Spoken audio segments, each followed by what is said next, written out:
The belt was a bad place to be unarmed and a worse place to be kind. But Tomas Hale kept a nail gun in one hand and his decency in the other, and refused to put either down. On the far side of Cerberus Gate, the wreck field drifted like a pocketful of bad decisions, broken cargo hulls, shucked engine bells, the occasional glint of something that could buy repairs, and a week of hot showers. Tomas's ship, the Spitfire, was built from 3 donors and a prayer. She purred when she was happy and rattled when she wanted attention. Today she rattled. He patted the bulkhead. Easy, he told her. We pull one good haul, and I'll spring for a filter that isn't embarrassed to call itself a filter. His scope chirped, hot metal where cold should be. He thumbed a thermal overlay. A freighter corpse lay canted against a torn fuel bladder, hull registry scraped off down to shame. But inside heat, uneven and quick, the signature of bodies trying not to fail. He could have tagged it, logged a claim,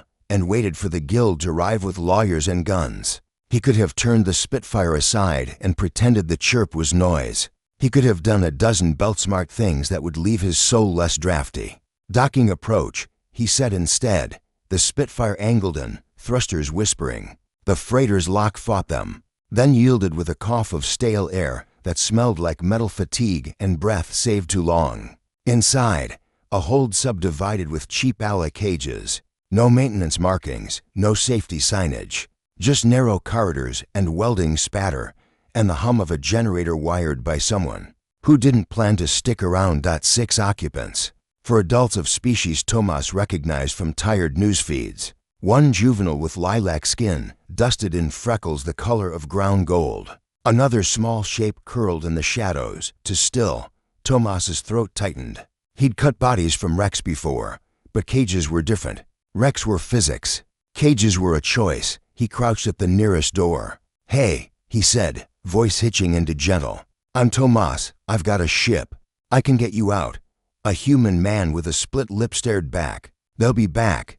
Then we'll be fast. The lock's panel was a cheap import he knew by taste. He popped the casing with a scraper, bridged to pins with the edge of a screwdriver, and told the circuit a better story about itself. The bolt thunked. He swung the door and the man stumbled free, blinking like a person who had forgotten how big a room could be. He moved cage to cage, hands steady, breath slower than his pulse.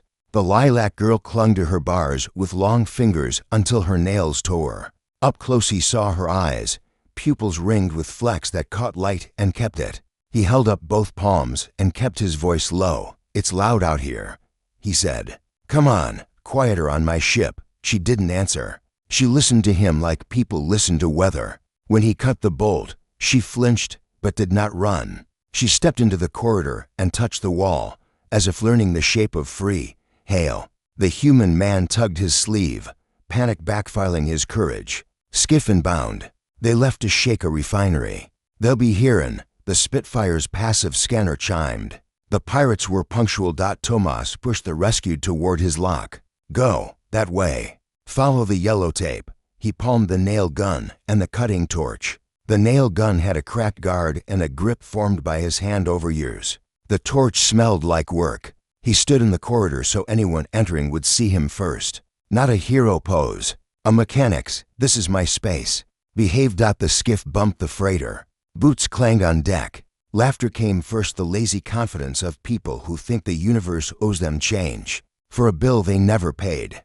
The first pirate rounded the corner and froze at the sight of the nail gun aimed center mass. The second lifted a muzzle and found 14 bright points of reflected light from the torch's lens along the corridor, automatic brain assigning those as scopes. Walk, Tomas said. The first pirate sneered. You don't have the stones. Tomas fired. The nail took the deck between the man's boots, bit metal, and ricocheted hard between his legs into a bulkhead with a sound no one wanted near soft parts. The second pirate flinched so violently his muzzle kissed his nose. Next one, Tomas said. Calm as a lesson, goes where it doesn't bounce. They backed up. One lifted a hand toward his ear. Tomas hit the torch and let a tongue of blue-white lick the bulkhead, molten metal patterning the pirate's sleeve. The man yelped and dropped his calm. Beacons live, Tomas said, lying without blinking. Union patrol 3 minutes out. You have to decide how brave you feel. a bluff. The Spitfire couldn't catch a patrol's attention if she flashed them a tattoo. But pirates hate math that sweats. They dragged Pride and a crate of stolen medkits back into their skiff and shoved off, swearing, promising to return with courage and friends. "Bring coffee," Tomas called, because bravado isn't just for the side with guns. He ran. The rescued packed his lock like puzzle pieces that hadn't quite learned to fit. He sealed, cycled, and shunted them into his narrow corridor where the Spitfire's lights pretended to be kind. The Lilac Girl had found the engine room hatch and was listening, head tilted. The Spitfire coughed a soft misfire and intake valve that would work better with a few choice words. And a grease gun. The girl flinched, then made the same cough back at the door. The engine responded with a happier note, coincident or grateful. Tomas chose grateful. He crouched to her height, which put his knees on a slick spot that would make him swear later. "Hey," he said. "We're short on pronouns. What do I call you?" She looked at his mouth, at his clumsy human lips, then at her own hand, and made a small, precise sound chimes nested in clicks. His translator tried, failed, tried again, and spat the audio equivalent of a shrug. She studied his frustration, considered the day, and assembled a word that would fit in his throat. "Leora," she said, careful, giving away a piece of herself and waiting to see if he'd treat it like a tool or a toy. He repeated it. "Leora." The corners of her mouth lifted relief, not approval. She held out a long-fingered hand with gold freckles caught in the joints, like someone had dusted her in constellations and forgotten to tell gravity to finish the job. He took it. Her skin was cool. She traced the inside of his wrist with one fingertip, a circle, then a line. "What's that mean?" he asked, mindful not to yank his hand away like a nervous mammal. She tapped his pulse. The translator hummed, searching, and offered a single word, shape. He introduced her to the Spitfire the way you introduce new friends, gently. "This is the galley. It's actually a closet with dreams. This is soup. It's better than it looks." He handed her a spoon and let her hold it even when it sloshed. He showed her the viewport. She pressed a palm to the glass. The wreck field was a mess of geometry. Beyond it, the gate's blue wound yawned. "Home?" he asked. She kept her hand on the glass, fingers splayed like a star. "Away," said the translator, which was both wrong and exactly correct. Sirens lacquered the Spitfire's boards, a real patrol vector finally pinging his fake distress. He laughed once at the timing, because laughter is a habit you keep polished in the belt or it rusts. Paperwork came on hard legs, gray uniforms, heavy boots, a smell of coffee and thin authority. Jurisdiction tried to pick a fight with decency and lost 3 out of 5 falls. Tomas answered questions until his tongue felt like a used gasket. The rescued were logged, scanned, offered blankets and apologies. An embassy shuttle arrived with a sigil like braided moons. The Lilac Girl stood at the threshold and looked back. "You saved me," she said. The translator got it right.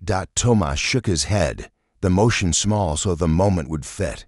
"You saved yourself," he said. "I just cut a thing that needed cutting." She stepped forward. Not to hug her, people didn't seem to do that, but to tap his wrist again, right over the pulse he'd found under a torch on a day that had gotten too big.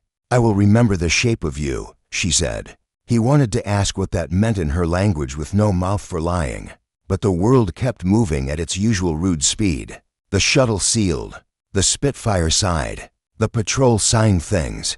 A guild rep tried to make the whole event a paragraph in a brochure. Tomas suggested a shorter paragraph and fewer adjectives. When quiet returned, he stood alone in his corridor and listened to his ship breathe. "You did something good," the Spitfire's ventilation seemed to say in its usual uneven rhythm. He snorted. "You're a terrible liar." He washed the spoon. He fixed the intake valve that had coughed at the girl. He logged the day, left the narrative box blank, and slept 2 hours longer than he meant to. In the morning, he made coffee that tasted like hot arguments and got back to work. He did not expect to see her again. The belt taught you that most stories end where they begin, with a man and a ship and a job and a ledger that never quite balanced. He kept bolts sorted by size, neighbors by name, and good days by the way they tasted when you finally sat down. Somewhere, a girl with star-dusted cheeks rode a shuttle toward a life he couldn't imagine. He hoped quietly, the way you hope in unforgiving places that whatever shape she remembered found room to grow. 20 years is a long time for anything that breathes, longer still in the belt where the air is rented and the horizon is a ledger. Tomas aged into the comfortable ruin of a man who keeps bolts sorted by size, and past mistakes by lesson. He wore his hair short, because ships take it if you don't. He talked to his drives when they sulked. He helped when he could because he had once, and it had stuck.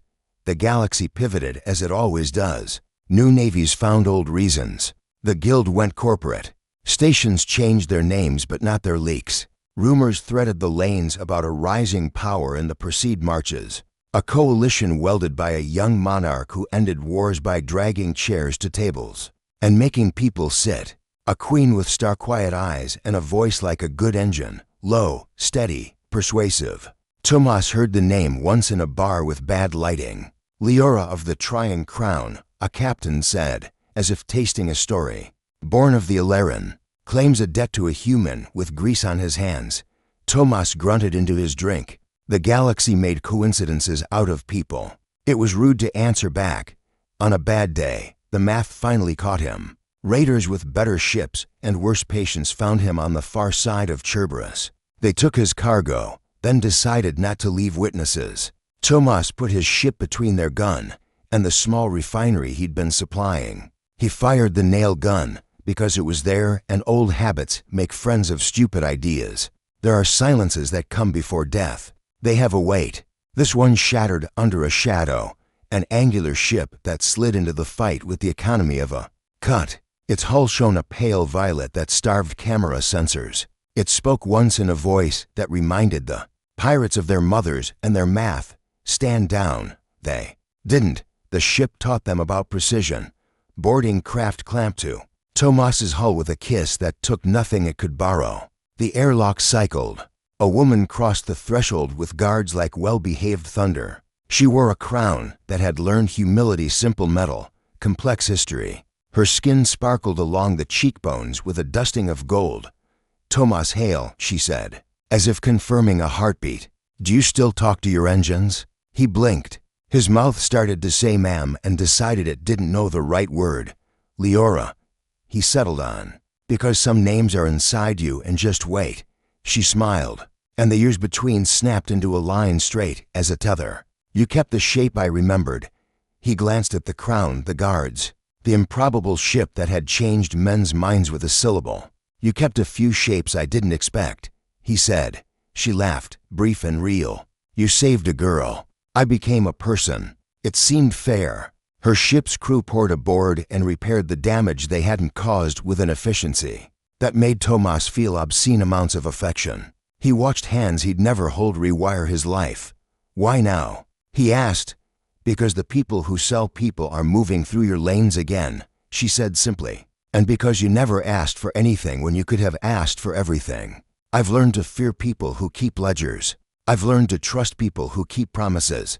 He coughed, embarrassed by the compliment and the truth. You remembered. I promised too, she said. A queen has more calendars, not better memory.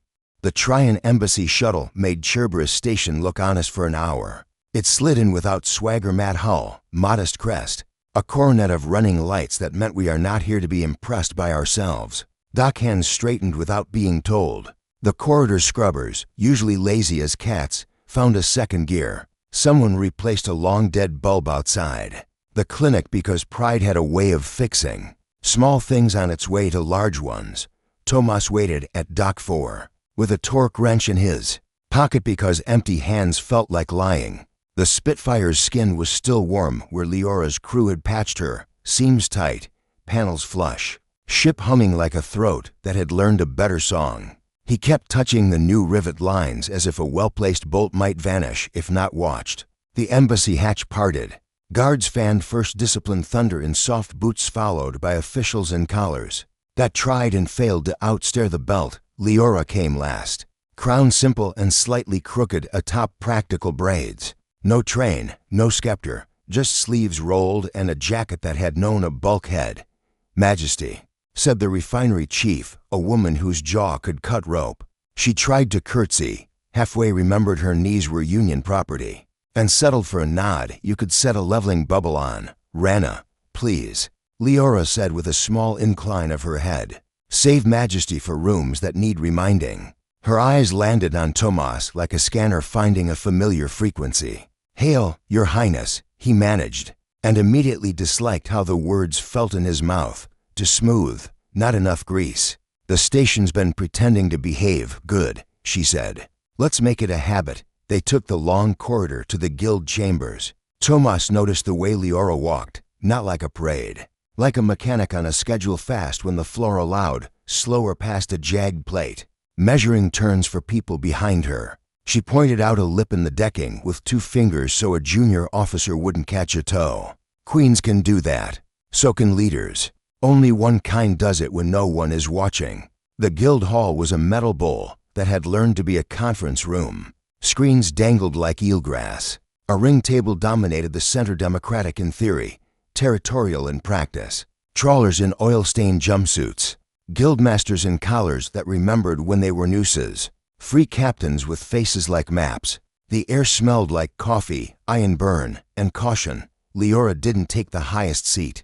She took a chair with a view of the exits and the worst lighting habit born of too many ambushes and too few excuses. She set her crown on the table, not in the center, not in front of her, but off to one side within reach, like a tool. This is not a speech, she said, and the room relaxed a notch because speeches are for selling. Contracts are for keeping. It's a contract. The Trian Patrol will anchor 3 ships within half an O of Cerberus if you want them. We'll cut slave routes at the shoulder ports, repairs, laundries, legal shields. The marches can absorb the blowback.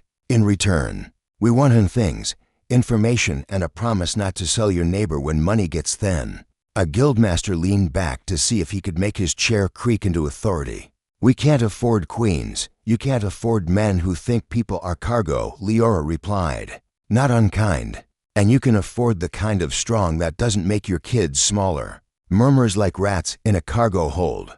Tomas watched the faces he knew. The trawler who tithed her oxygen to the clinic. The captain who had a talent for friendship and a deficit in accounting. The broker whose eyes always looked half a step ahead of whatever he said. He could see their math. Leora was adjusting it.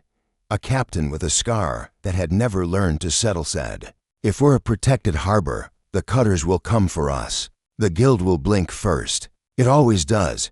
Then blink on the record," Leora said. "Put it in the charter, no cargo with pulse. I'll front the legal teeth. You front the spine." Rana, the refinery chief, thumped her baton on the table, a quiet, approving percussion. "Doc rules," she said. "No buying people.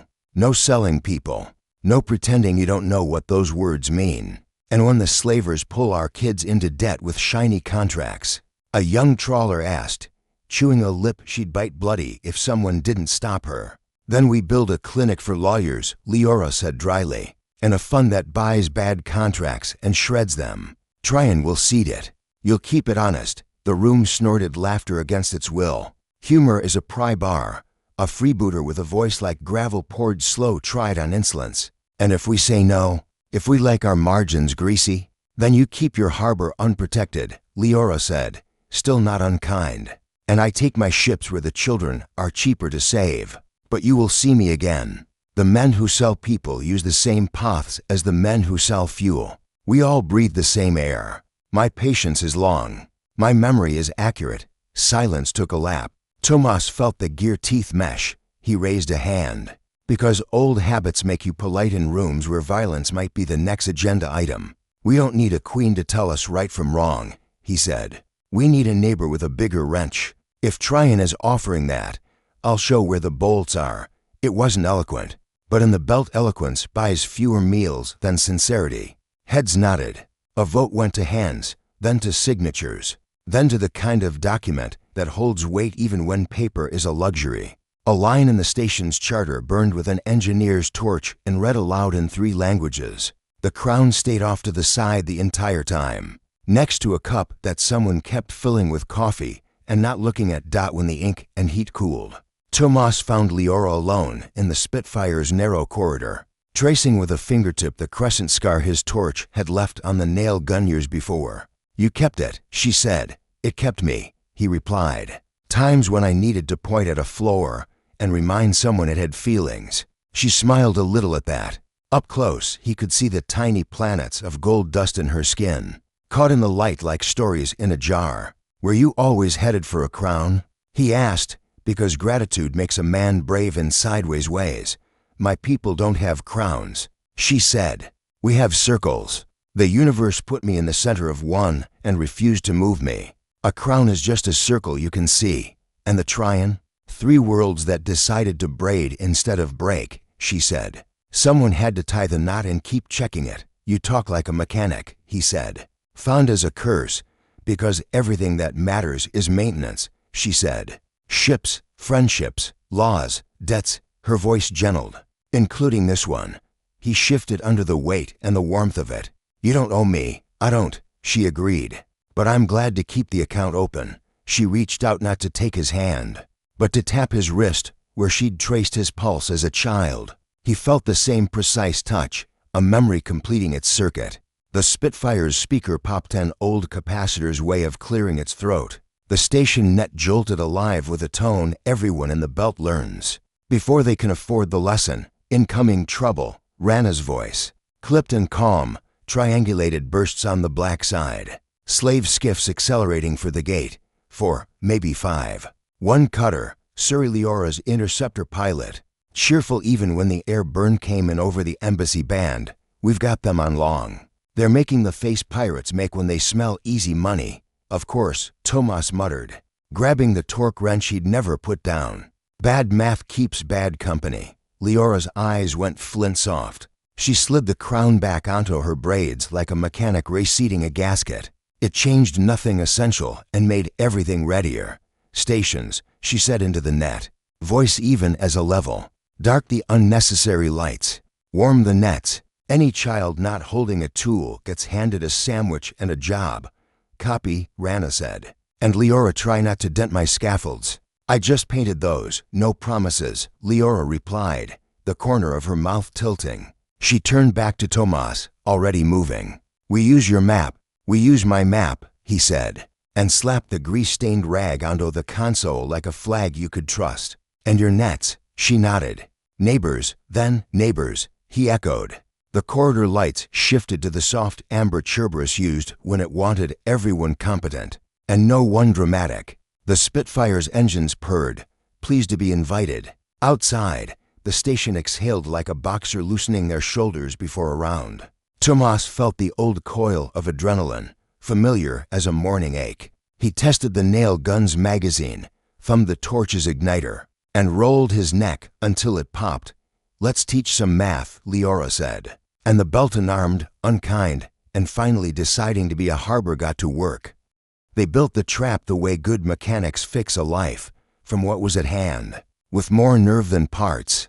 Tomas mapped the slaver's habits on a grease-stained rag-inked arrows curling through the Cerberus. Approaches. Timing windows scribbled in the margin next to don't get shot. Leora's tactician overlaid clean holo onto his dirty sketch, and didn't try to correct the coffee ring that bisected 3 vectors. The ring had a point to, humans live here. Decoys here, and here, Tomas said, tapping the rag. Staggered so a greedy eye sees a pattern and a smart one sees a payday. Predators overlearn. Leora said, let's feed that.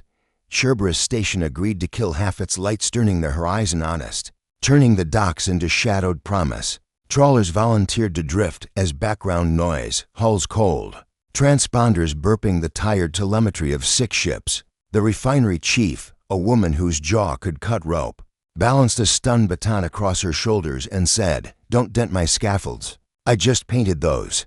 Leora's flagship slipped above the gate and disappeared into geometry edges, swallowing light. Engines whispering a tone that made metal want to behave. Smaller interceptors hung on her flanks, like patient birds. Tomas tuned beacons and swore at a stubborn capacitor until it decided to be helpful. You're moving like you're 20, Leora said, finding him under an access ladder with a torque wrench and a prayer. I was a grumpy old man at 20, he said. I've only gotten better at it. She laughed, brief and bright. Up close, the gold-flecked freckles along her cheek caught the dock lights and threw them back like tiny mirrors. Her crown sat crooked on a coil of practical hair. It wasn't jewelry. It was an address. "You sure about this voice trick?" Tomas asked. "Pirates don't like being told what to do by anyone, let alone a woman who means it." "They don't have to like it," she said. "They only have to hear it." He checked the time and felt the old coil of adrenaline wind tight. The belt didn't have nights or days, but it had moments that felt like both. Positions. Leora set into the net, and 30 voices answered on a channel braided from trust. They came on schedule, because violence keeps a ledger too. For skiffs, low-slung and ugly as bad decisions. One heavier cutter in the rear, tractor beams twitching like impatient fingers. They slid in hot, expecting the usual, a crippled or hauler to gut, a frightened freighter to punish into compliance, a station that looked the other way because oxygen bills wept in private. They met a field that hummed wrong. "First decoy on," Tomas called. He cut the tether on a battered barge he'd dressed in false distress. Its transponder coughed, "Engine fail, request tow payment good." The nearest skiff veered, hungry. The iron net Leora's crew had woven bloomed under it with the politeness of a spring trap. Blue filaments kissed hull, crawled, and bit. The skiff's lights went to prayer. "Target 1 disabled," Leora's guard captain reported. Voice like a well-tuned chain, the second skiff plowed past the net, smarter or luckier. It lit a grapple for Tomas's decoy. Tomas flicked a switch, and the decoy coughed a cloud of reflective chaff cut into slivers fine enough to fool any scanner. That wasn't a saint. The skiff's systems overcorrected, saw a fleet where there was none, and spun itself into a gentle, shivering stall. "2," Tomas said, unable to keep satisfaction out of the word. The cutter in the rear began to smell the trick. It rolled to starboard to get eyes on the station's dark flank, found nothing, and then found everything. Leora's flagship sliding out of shadow like a verdict. Her voice went across the band at a register that softened steel and made liars check their math. "Stand down, jettison weapons, lock beacons, choose the small shame now or the large shame later." 3 skiffs dumped scrap and the kind of guns that make funerals short. The cutter did not. It spat a knife of energy at a human freighter idling with its lights off trying to make a moving shield. From a ship full of people with bad luck. "Not today," Leora said. And her ship shed geometry. Interceptors peeled like petals in a crosswind, slinging webbing that wasn't rope, but behaved like it remembered rope's kindness. The threads hit the cutter's prow, arsed, fused, and pulled. The big ship slewed with affronted dignity, the beam lancing wide into empty dark. "Third net," Leora's captain called. "Third net is being a little shy," came Suri's voice from the interceptors, cheerful and grim, encouraging it. The shy net bloomed with the exaggerated patience of someone who's been asked to do a hard thing. In front of strangers, the cutter's engines choked on the iron lace. Thrusters coughed. The ship's bravado went out like a candle in a draft. On the docks, men with the old habit of looking dangerous, but not brave shifted their weight and made different choices. On the tugs, women who'd cracked knuckles under bigger odds grinned openly for the first time in months. "Boarding," Leora's guard captain said. "Keeping it clean. Keep it kind," Leora said. "When you can." Tomas stood on his own deck with the nail gun hanging easy in his hand, the cutting torch glowing the soft orange of work, and listened to the channels fill with the sounds of a city deciding to be worthy of itself. Boots respecting floors, cuffs clicking without glee, doors opening that had stayed shut too long, voices finding their own names again. A minute later, a crackle on a private band. "Dock 7 needs a steady voice," Suri said. "People are coming off a hold, and their legs forgot." "I've got a decent voice," Tomas said. "You've got an honest face," Suri countered. "Bring that." Dock 7 was always too cold. Today the chill felt like an old fever leaving.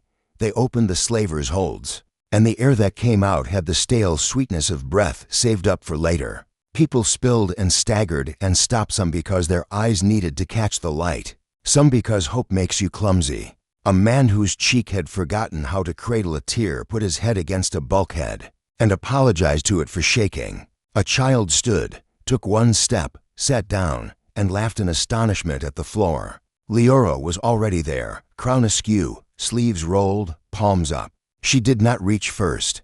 She let hands find her. She did not bless. She listened. One by one, people touched her as if confirming she was not a rumor. She was patient. Queens have more calendars, not more time. She spent both like a person who knows what debt is for. An older Illyrian woman, with the same dusting of gold freckles along her cheekbones, stepped through the press, eyes bright wet. She cupped Leora's face with hands that had signed too many papers, and not held nearly enough daughters. You were a child, she said, voice both accusation and song. I was, Leora said, the single syllable carrying 20 winters. You remember him? I do. The woman turned to Tomas. The dock noise got quieter at the edges, as if someone had turned the world down. To hear a sentence get its verbs right. She nodded once, minutely adjusting something crooked and satisfied with the result.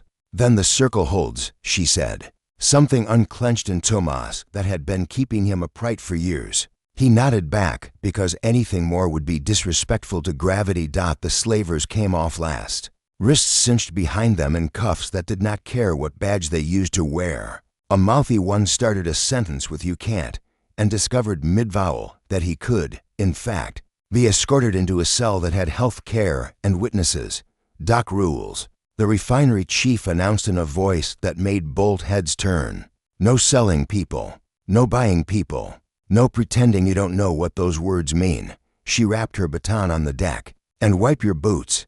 Paperwork arrived, as it always does after miracles, and tried to make the day small enough to file. It failed, but it took notes. The Tryon Patrol flagged Cerberus as a protected harbor. The guild under public glare and newly invented conscience agreed to a bounty for tips.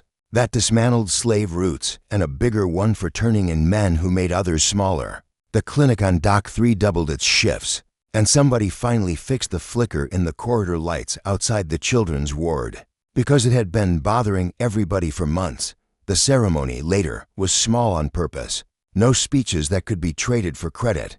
Just names read, quietly, and a ledger burned where the slavers had written debts in other people's blood. Leora pressed a simple metal circle into Tomas's palm, a mechanics not etched into its face. For maintenance, she said, of ships, of promises. He tried to refuse. She ignored him with royal efficiency and pinned it near his collar anyway. The weight was nothing.